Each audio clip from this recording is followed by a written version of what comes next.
Salut tout le monde, on se retrouve pour une nouvelle vidéo où on va parler cette fois-ci de la tier list des personnages. Donc pour ceux qui ne connaissent pas le terme, c'est le principe de classer les personnages par niveau de puissance dans un jeu. Je viens à l'instant de finir le montage, on se retrouve avec une vidéo qui dure plus de 35 minutes. Donc ce que je vais faire, c'est que dans la description, je vais vous mettre le temps qui va être lié à chacun des personnages que je vais présenter. Ça va être beaucoup plus simple pour vous, vous n'aurez pas regardé toute la vidéo. A savoir aussi que vous pouvez tester vous-même les personnages sur l'icône du répertoire qui se situe en haut à droite quand vous êtes sur le jeu. Vous prenez un des personnages, vous cliquez à droite sur la revue de compétences et vous pourrez tester vous-même le personnage. On est de plus en plus à rejoindre le Discord, c'est vraiment cool, alors n'hésitez pas aussi de votre côté à le rejoindre. On balance pas mal d'informations, ça discute énormément, il y a une super ambiance. Je vous mettrai le lien du Discord dans la description de la vidéo. Et on est parti pour le classement des personnages. Petit disclaimer avant de commencer, je vais vraiment me concentrer sur la puissance des personnages. Donc je vais regarder leurs compétences, leurs passifs. Le but, c'est pas non plus classer tous les SSR et de les mettre dans la catégorie S, d'accord? Le but, c'est quand même de créer une hiérarchie entre les personnages. Donc il y aura forcément des personnages dans le S, dans le A, dans le B et dans le C. Les personnages que je vais volontairement mal noter, ça ne veut pas dire que les personnages sont mauvais, d'accord? Ils peuvent très bien trouver leur place dans une formation où leur passif va être mis en valeur, mais en termes de puissance brute, les personnages que je mettrai dans le C, ce sera vraiment les personnages qui sont vraiment moins forts que les autres. Pour ce classement, je vais passer par le site Tier List Maker, c'est un site qui est vraiment très connu pour tout ce qui est classement de personnages, il est utilisé dans énormément de jeux. Ce que j'ai simplement fait, c'est que j'ai fait des captures d'écran des personnages sur le jeu, je vous les ai mis en bas du coup, et on va les classer petit à petit. J'ai commencé par les tanks, ensuite j'ai mis les DPS, et je passerai ensuite par les personnages qui sont plus orientés support, voire healer. Et on commence avec Eugeo, qui est littéralement le meilleur tank du jeu. À tous les tours, il va se mettre un buff qui va augmenter sa résistance et sa défense de 35%, avec 75% de chance, donc 3 chances sur 4, de réduire d'un tour le temps de recharge sur sa compétence. Il va pouvoir mettre des boucliers sur les alliés, il va pouvoir geler la cible.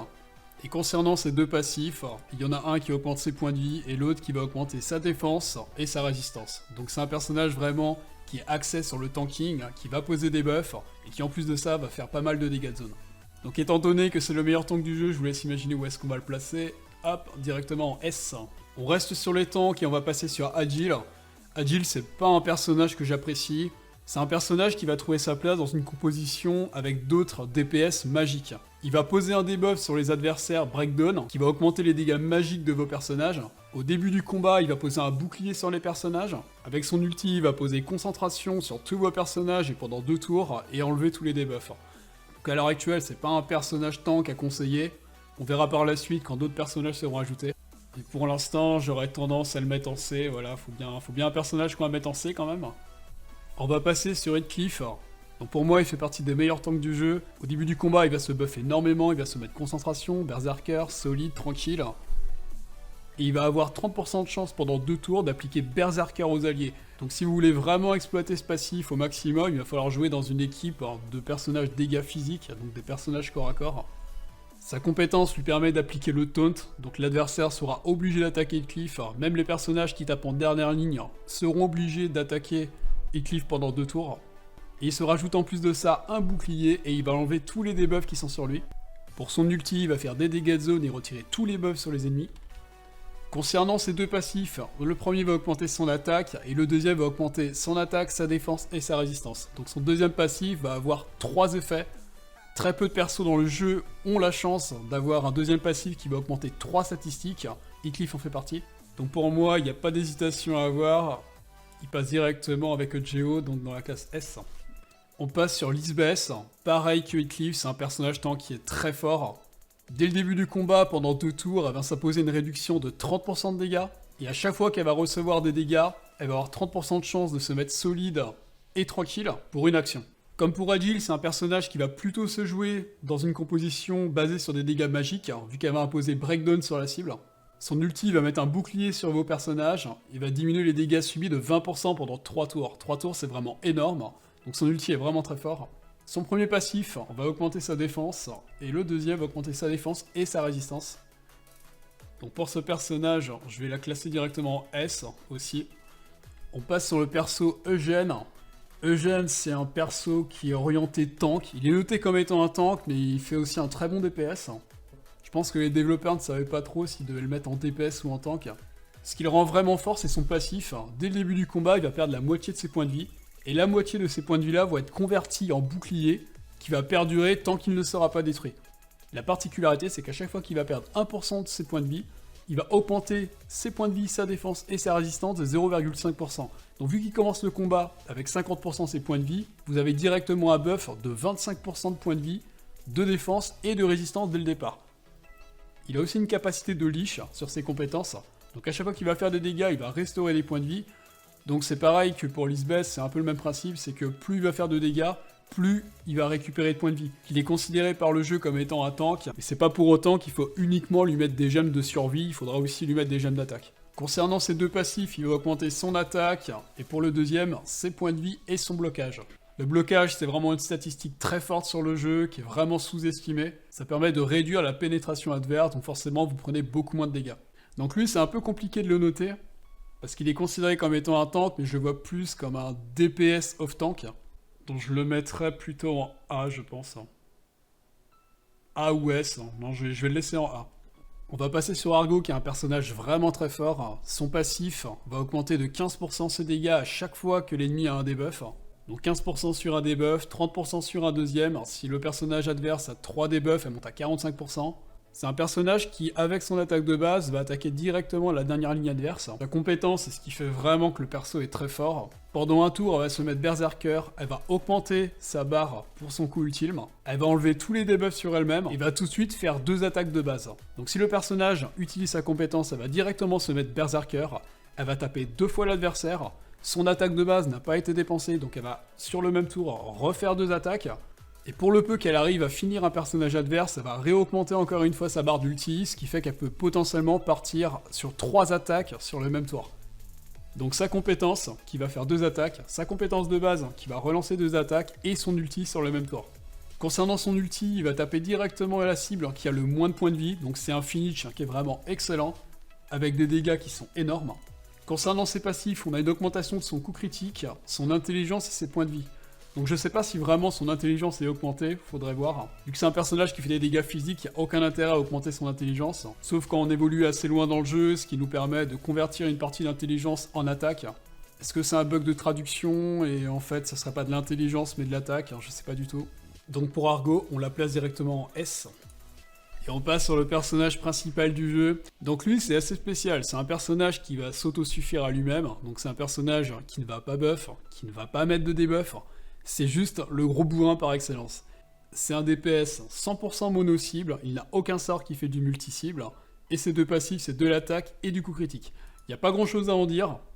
Je pense que les développeurs ont juste voulu faire un perso qui soit uniquement axé DPS. Le problème que j'ai avec ce personnage-là, c'est qu'il ne se buff pas, il ne pose pas de debuff, c'est vraiment un personnage qui joue tout seul en fait. C'est compliqué de faire une synchro avec d'autres personnages. À part la Silicate Heal en bleu qui permet de lui mettre Berserker, et vu qu'il met Berserker, il profite de son passif qui augmente de 30% ses dégâts, ça reste quand même le meilleur DPS mono-ciblé du jeu, donc c'est compliqué de ne pas le mettre en S. Et vu qu'on a mis Argo en S, est-ce qu'on peut pas mettre Kirito aussi en S? C'est compliqué, là c'est vraiment compliqué. Allez, c'est le personnage principal de l'animé, on va le mettre en S. On passe au Kirito Chevalier. Alors autant le Kirito épéiste, j'apprécie pas forcément toutes ses compétences, autant le Kirito Chevalier, il est vachement polyvalent. Déjà son passif lui permet de commencer le combat avec 60 de rage. Ça c'est vraiment super fort, et en plus de ça, il va pouvoir poser un debuff sur 3 ennemis dès le début du combat, qui va réduire la défense à 3 ennemis. Sa première compétence, du mono-cible, qui va imposer à 25% de chance un blinding. Pour sa deuxième compétence, on va avoir un aspect qui va être assez aléatoire, soit il va attaquer 1 ou 2 ennemis. Dans tous les cas, il va faire énormément de dégâts, et il va poser à 50% de chance un blinding sur l'adversaire. Son ulti va faire super mal, il va poser un debuff de protection, et il va aussi imposer blinding pendant un tour. Concernant ses deux passifs, il est très polyvalent, parce que du coup c'est un personnage de base qui fait beaucoup de dégâts, il peut potentiellement, avec de la chance sur sa deuxième compétence, faire un peu de multi-cible. Et concernant ces deux passifs, il va augmenter son attaque, et pour le deuxième passif, son attaque et sa défense. Donc pour le Kirito Chevalier, rien que pour le 60 de rage qui est généré dès le début du combat, qui est vraiment puissant, hop, il passe en S. Le Kirito Gun, alors moi je l'appelle Kirito Gun, dans le jeu ils l'ont appelé Kirigo Shard, je sais pas pourquoi. Alors lui, j'aime pas. Vraiment, j'aime pas. Son passif, il est ultra aléatoire. À chaque attaque, il va augmenter son attaque de 10% pendant 2 tours. Et l'effet bonus, c'est que s'il arrive à faire un finish, donc s'il arrive en fait à tuer une cible, il va infliger 40% de son attaque physique à tous les ennemis restants. Donc il va faire une sorte de gros dégâts de zone sur l'ensemble du terrain adverse. C'est un passif quand même qui est vachement situationnel. Parce que vous pouvez potentiellement jouer toute une journée à dépenser toute votre énergie et en fait ne jamais voir ce passif proc. Donc est-ce que c'est vraiment un passif intéressant? Je trouve pas. Je trouve qu'il y a beaucoup trop de défauts en fait dans ce passif. Sinon pour le reste de ses compétences, bah, en fait il n'y a rien de spécial. Première compétence mono-cible, il va faire des dégâts physiques. Deuxième pareil, il va gagner 30% de dégâts d'écrit. Son ulti fait vraiment très mal, ça c'est le point positif du perso. Concernant ces deux passifs, il va augmenter son attaque pour le premier, et pour le deuxième, il va augmenter son critique et sa pénétration. Donc honnêtement, les trois passifs sont ultra bourrins. Donc c'est un personnage qui peut taper vraiment très fort, par contre son passif est vraiment mauvais, vraiment. Si ça proc, ça peut être très bien, mais c'est beaucoup trop situationnel. Donc lui, c'est un personnage que je mettrais en C. Ouais, je vais le mettre en C. On passe sur le Kirito Ete, donc lui c'est un personnage qui fait extrêmement mal aussi. Sa particularité c'est qu'il va uniquement se concentrer sur les attaques de base en fait. Toutes ses compétences vont avoir pour but de lancer des attaques de base. Donc comme pour Argo c'est le même principe. Donc toutes les attaques de base de l'équipe sont augmentées de 15% à chaque fois que Kirito crit. Donc ce personnage-là, il est aussi considéré comme un support, étant donné qu'il va augmenter les dégâts de base de 15% de tous les personnages de votre équipe. Sa première compétence de base va simplement faire des dégâts physiques. La deuxième, il va se buff et lancer 2 attaques. Il va en plus de ça augmenter ses chances de coup critique de 15% et rajouter des dégâts mortels.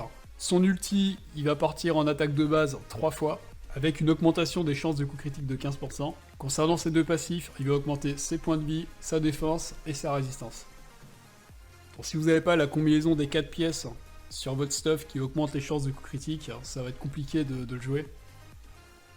Beaucoup trop de conditions, je trouve, pour jouer ce personnage-là. Même si ça reste un énorme DPS, il pose pas de debuff. Pour son passif, je vais le mettre en A.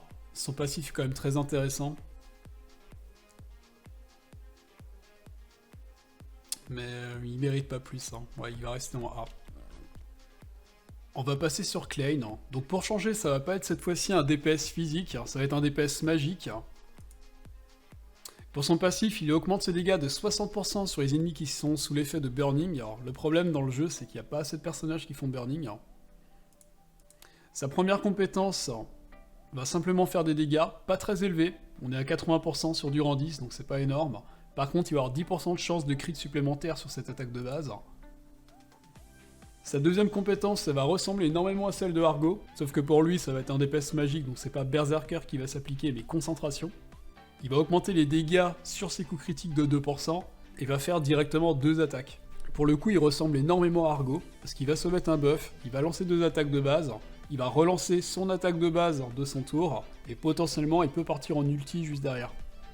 Concernant ses passifs, il augmente son intelligence dans un premier temps, et ensuite son attaque et ses critiques.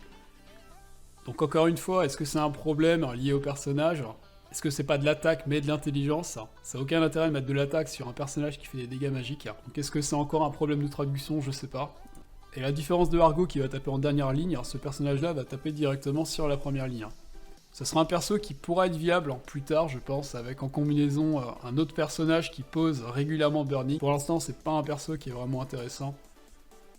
Je vais le mettre en C. Bon, Yuki. Yuki, on la met où? Yuki, faudrait la mettre au-dessus du S en fait, faudrait la mettre quelque part par là.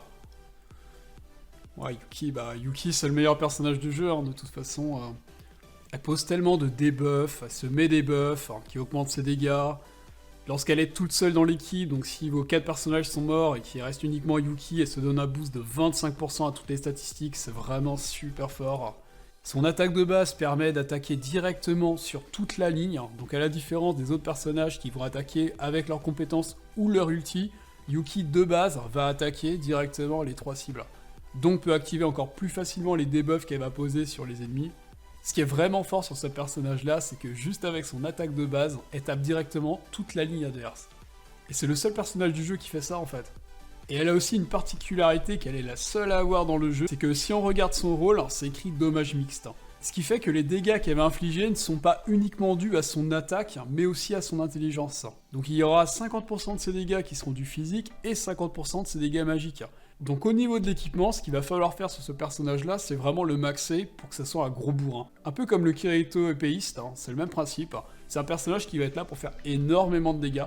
Donc ce qu'il va falloir faire sur ce personnage-là au niveau des gemmes, c'est lui mettre des gemmes rouges qui augmenteront l'attaque, mais aussi des gemmes violettes qui vont augmenter l'intelligence. Et en plus de ça, son passif est parfaitement adapté. Donc le premier va augmenter l'attaque et l'intelligence, et le deuxième va augmenter les points de vie, l'attaque et l'intelligence. Donc c'est vraiment le personnage qui fait énormément de dégâts dans le jeu, avec une attaque de base qui va taper en ligne. Et là, c'est même pas mon côté fanboy qui parle, c'est vraiment le personnage en lui-même est complètement pété sur le jeu. Et je pense qu'on va mettre très longtemps avant de s'en débarrasser dans les God tier. Il y a des personnages sur le jeu qui n'ont pas encore été implantés, je pense notamment à Eiji.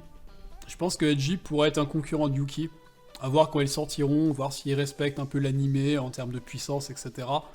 Mais si vraiment ils respectent l'animé, le manga de manière générale, je pense qu'il y a possibilité que Eiji, ils en fassent vraiment un concurrent de Yuki en termes de dégâts. On passe sur la Asuna Chevalier. Il n'y a pas grand chose à dire sur ce perso-là. Pour moi, il fait partie des God tier, c'est un des meilleurs persos du jeu. C'est un pur mono-cible, mais c'est un mono-cible qui a énormément de chances de coup critique, qui a énormément de pénétration, qui a un passif qui va augmenter ses dégâts sur les cibles qui sont sous l'effet de blinding. Donc si vous jouez avec le personnage bleu par défaut, c'est le personnage à avoir obligatoirement dans votre équipe, et c'est le personnage que j'ai baptisé la tueuse de tank. Parce que si vous l'avez pas dans votre équipe, ça va être vraiment compliqué de tuer les tanks adverses.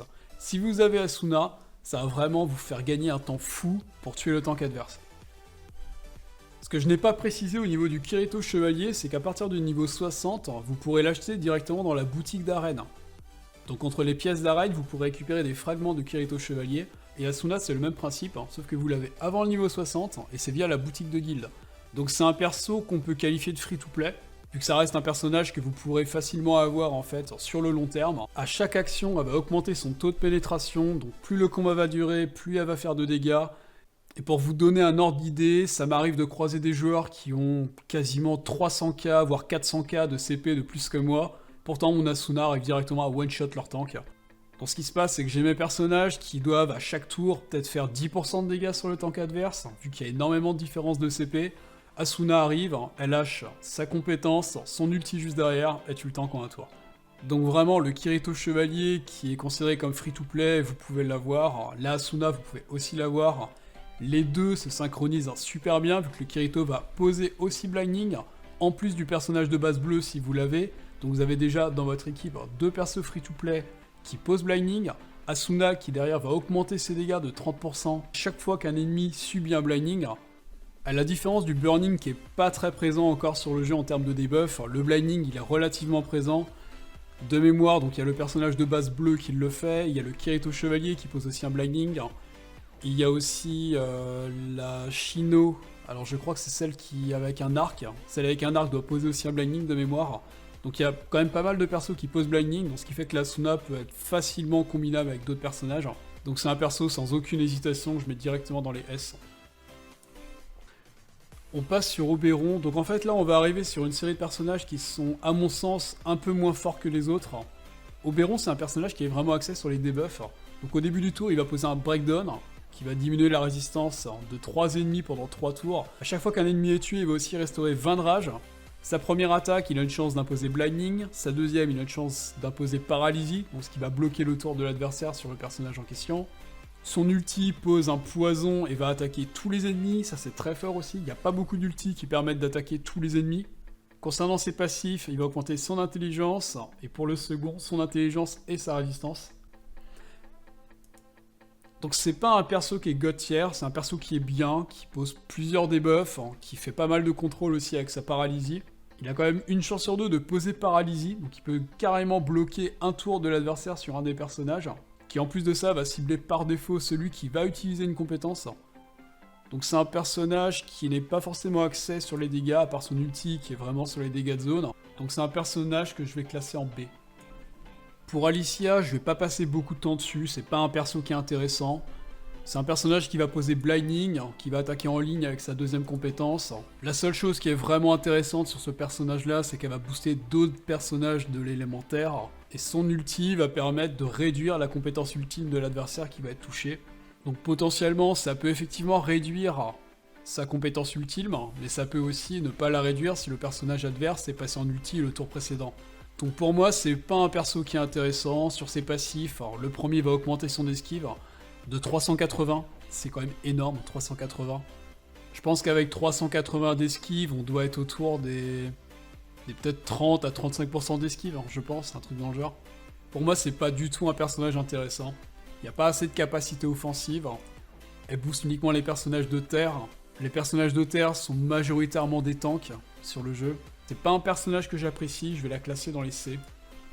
On va tout de suite passer sur la Asuna ET. C'est un personnage qui est vraiment axé sur les dégâts magiques et surtout le contrôle.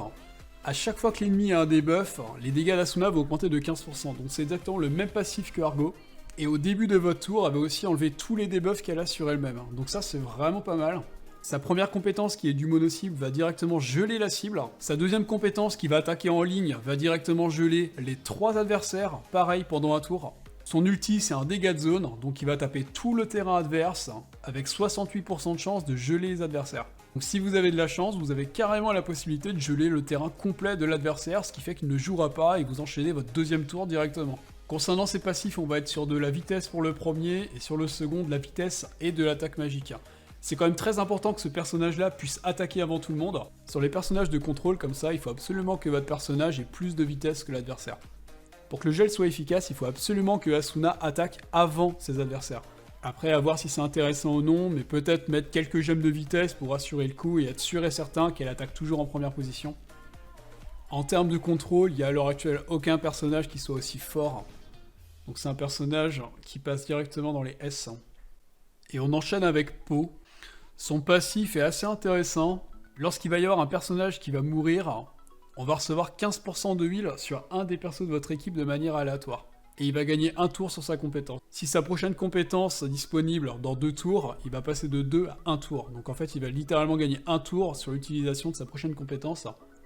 A priori, son passif va s'activer lorsqu'un personnage adverse meurt. Donc il n'est pas nécessaire que ce soit absolument ce personnage-là qui fasse le finish pour que son passif soit activé. Et autre chose intéressante sur son passif, c'est qu'il va augmenter ses dégâts de 60% sur les cibles empoisonnées. Sa première compétence va faire des dégâts sur l'adversaire qui a le moins de points de vie sur la dernière ligne.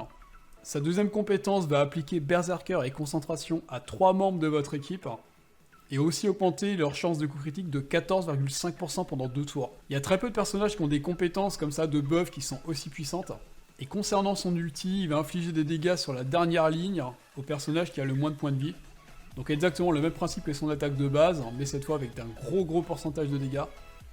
Pour son premier passif, il va augmenter ses chances de coup critique, et pour le deuxième, ses chances de coup critique et sa pénétration. Donc c'est un personnage qui peut faire extrêmement mal, un peu le même principe que Argo, sauf que Argo va plus faire sa vie de son côté en essayant de soloter un personnage de la dernière ligne. Po va plus être là pour tenter de solo un adversaire en dernière ligne, mais surtout pour buffer les membres de son groupe. Peu de personnages qui posent efficacement un poison sur le jeu. Encore une fois, on est énormément sur du blinding à l'heure actuelle, il n'y a pas beaucoup de poison, de burning, etc. Donc c'est un personnage que je vais mettre en A. Je vais finalement passer en S parce que sa compétence est vraiment très forte.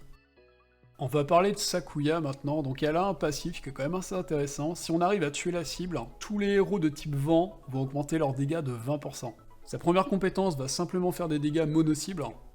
Sa deuxième va faire des dégâts de zone, donc ça c'est très intéressant. Son ulti est vraiment fort. Elle est un peu comme Asuna, elle peut aussi être considérée d'un certain point de vue comme une tueuse de tank.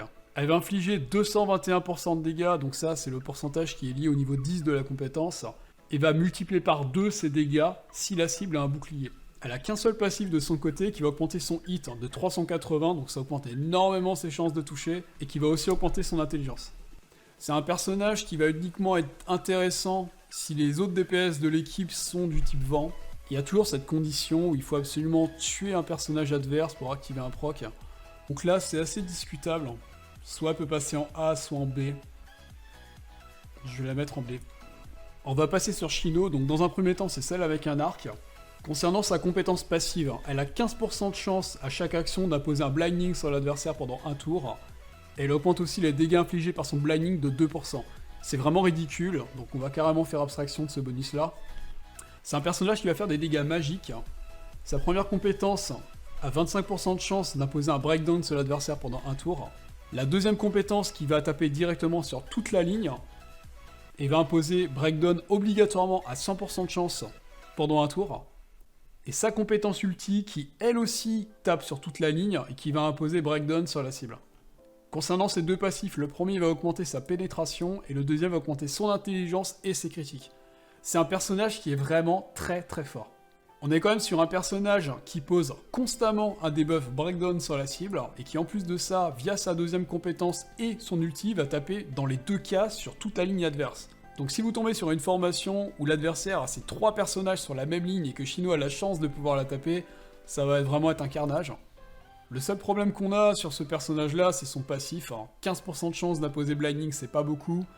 À côté de ça, c'est aussi un personnage qui, en dehors de son attaque de base, va taper toute une ligne, donc 15% sur 3 cibles, potentiellement, ça dépend de la formation adverse.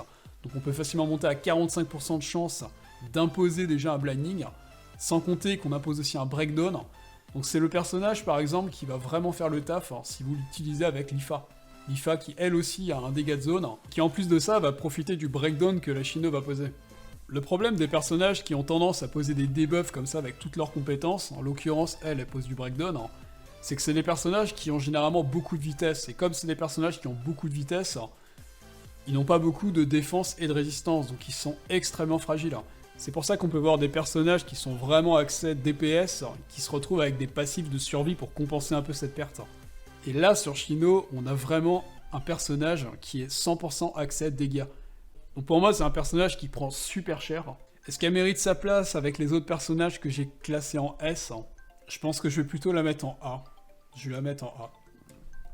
Après, je l'ai mis en A, mais encore une fois, tout est relatif. Là, je parle vraiment de la puissance brute du personnage. Je parle pas de combinaison que vous pourriez avoir avec d'autres personnages. Parce que là, par exemple, si vous prenez le personnage de base bleu qui pose un blinding, que vous prenez Shino qui aussi pose un debuff de blinding, que vous avez la Asuna derrière qui profite de 30% de dégâts supplémentaires sur les personnages sous blinding, vous avez vraiment une combinaison qui est monstrueuse. Et pour moi, l'aspect négatif de ce personnage-là, c'est qu'il prend énormément de dégâts. On est toujours sur Shino, sauf que là on va passer de l'arc au sniper. Concernant sa compétence ulti, pour moi c'est une des compétences les plus fortes du jeu. À chaque fois que vous allez avoir une de vos unités qui va utiliser sa compétence ulti, l'adversaire ne pourra plus utiliser la compétence ulti au prochain tour sur ces 5 personnages. Ce qui fait que si un de vos personnages part en ulti, Shino va activer son passif, au prochain tour l'adversaire ne pourra pas utiliser son ulti. Derrière, c'est votre tour, vous réenchaînez avec le deuxième ulti, vous rebloquez encore l'ulti adverse, etc., etc. Donc il peut très bien y avoir des combats où l'adversaire ne peut pas jouer avec ses ultis. Il suffit que de votre côté vous enchaîniez les ultis et l'adversaire ne pourra pas utiliser les siens. On va passer rapidement sur ses compétences. Sa compétence de base va simplement faire des dégâts magiques en mode cible. Sa deuxième va frapper tous les ennemis sur le terrain adverse et qui va réduire les points mortels de 50.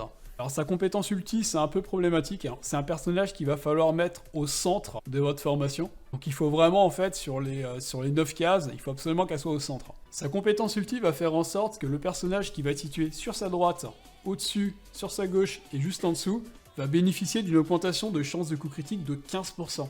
Sur le texte, il n'y a pas de nombre de tours qui est mentionné, donc a priori, le buff de 15% va rester et va se cumuler tout au long du combat.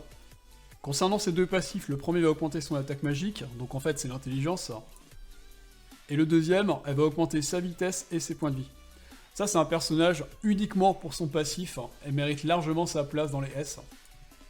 On va passer sur la Silica SSR, je vais rapidement passer dessus, c'est pas un personnage qui est vraiment fort.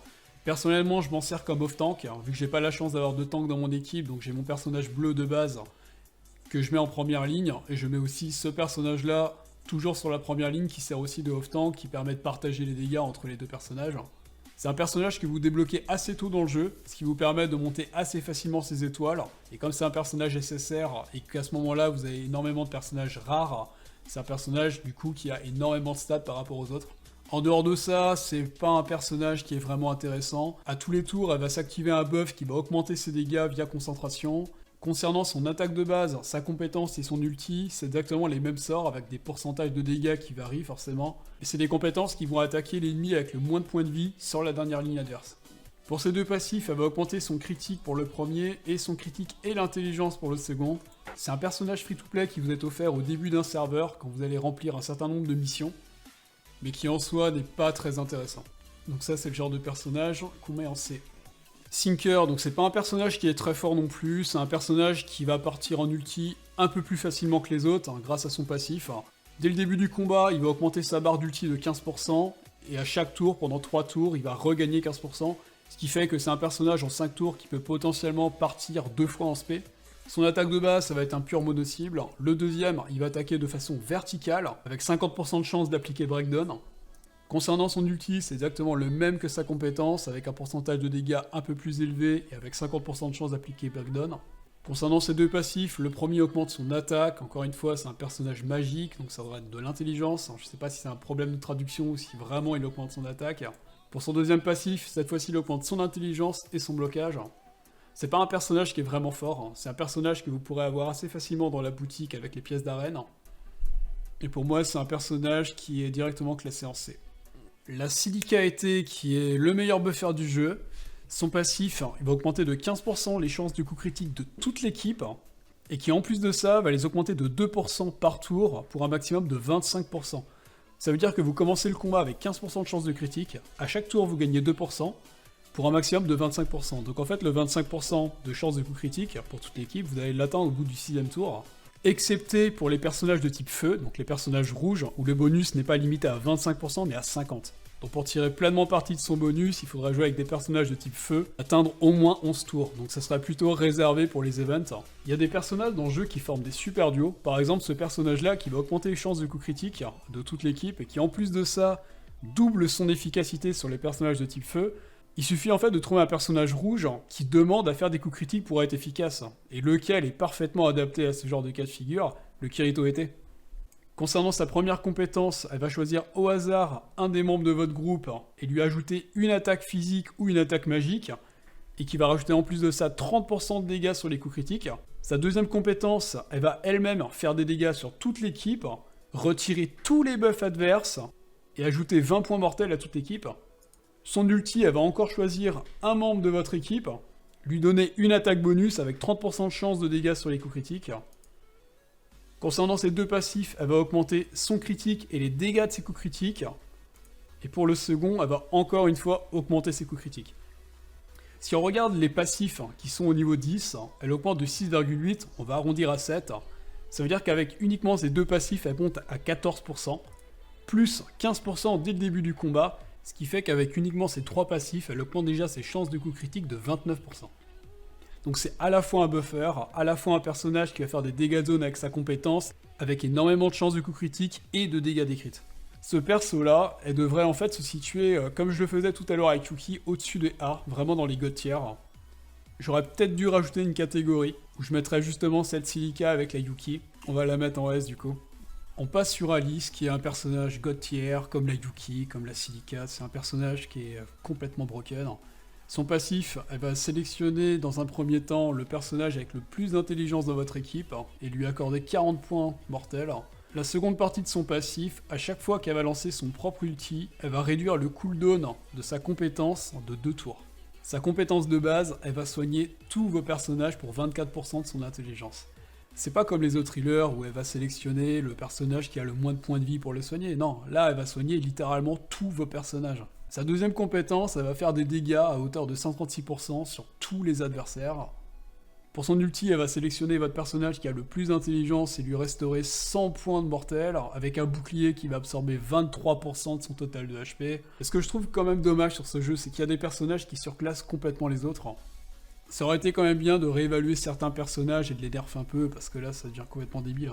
Quand vous avez une première compétence qui soigne tous les membres de votre équipe, sa deuxième compétence qui va faire des dégâts de zone sur tous les joueurs adverses, qui se met un bouclier avec son ulti, qui restaure des dégâts mortels, c'est n'importe quoi, c'est vraiment n'importe quoi. Pour ses passifs, elle va augmenter son intelligence dans un premier temps, et sur le deuxième, son intelligence et ses points de vie. Donc pour Alice, de toute façon, il faudrait la mettre au-dessus des S, comme je disais tout à l'heure, donc c'est pas grave, on va la mettre dans les S. Il nous reste la Asuna VIP, donc c'est un personnage que vous allez uniquement avoir dans les cadeaux VIP.